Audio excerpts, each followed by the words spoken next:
Hello, fifth graders. Mr. Olson here with your application problem of the week. Since school's been closed, and when my school day gets done, getting stuff planned for you guys or working with other teachers in the afternoons, my dad and I have been working on repurposing this old milk house that was once part of the farm into a chicken coop. We've got everything resited right now, and it's time to paint. And what I need help with is finding out how much paint do I need to buy. A couple of things. I called up Horton's True Value in Chautauqua, and a gallon of outdoor white paint costs $39.99. So file that away.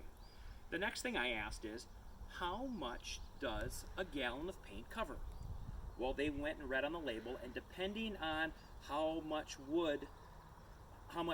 paint is sucked in by the wood, it can cover anywhere from 200 square feet to 450 square feet per gallon. So file that away. So now knowing that, what I need to do next is I need to figure out, well, what's the area that I need to paint? So we took some measurements. The first measurement that you need to know is, and we have to do a quick reminder, is that when we're doing area is length times width. Remember when we've done that? And our units are always going to be units squared. And we're going to be talking about feet today. So when we measured from this corner all the way over to this corner. This is 15 feet long. When we measured from here to right up in there, it is 6 feet high. So we have to figure out the area of this one side. Now come along with me to the other side, please. We will also have the same measurements on this side of the chicken coop, and this is where the chicken run is going to come out. Do not worry about calculating in for the window. We're not doing tiling, but you can just use the same measurements that we've got. So now the next problem we've got is, how do we figure out the area of the front of the chicken coop? Well, we need to look at this two different ways. Two ways we need to look at it. What we know and what we don't know. We've always done the area of a quadrilateral or a rectangle as length times width. So if I'm doing length times height, from this side to that side, that is 12 feet.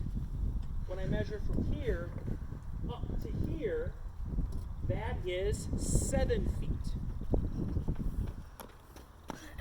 From here to here is 7 feet. Now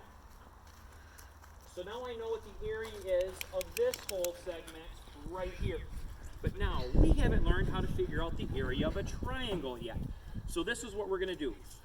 The area of a triangle follows this formula.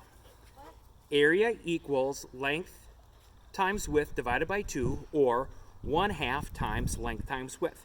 And since we've done some order of operations, you already know how to handle those parentheses.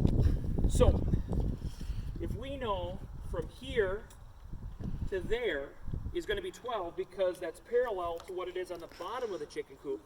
So we already know what the length is going to be. The height from right here to the peak that I've measured, that is going to be 4 feet. So knowing those measurements, the height is 4 feet. The length or the width, the length of it or the base is going to be 12. You can use that to figure out the area of that triangle.